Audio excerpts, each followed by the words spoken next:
इस रील को आप लोग एंड तक देखना। मेरे पिछले रील्स में से एक रील में मैंने लोकतंत्र के चौथे स्तंभ के बारे में बात किया था, जो कि है मीडिया।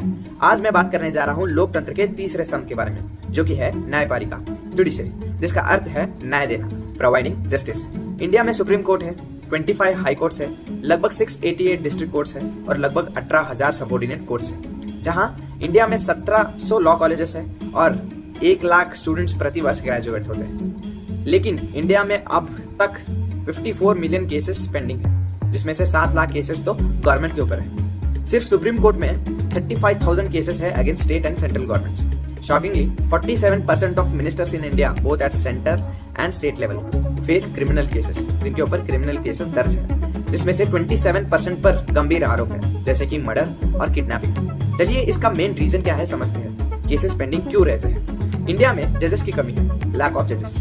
इंडिया में लगभग 350 to 370 high court positions vacant है, जिसका अर्थ है लगभग 30%, और लगभग 5,000 district and subordinate court positions अभी भी वेकेंट है। और सारे रीजंस है, जैसे कि poor infrastructure, complex procedures, low funding and outdated loss.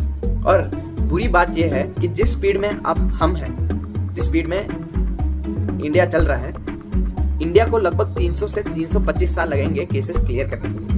It will take India around 300 to 325 years to clear the backlog. चलिए अब बात करते हैं इंडिया जज टू पॉपुलेशन रेशियो के बारे में, जो कि है 15 टू 20 जजेस पर मिलियन।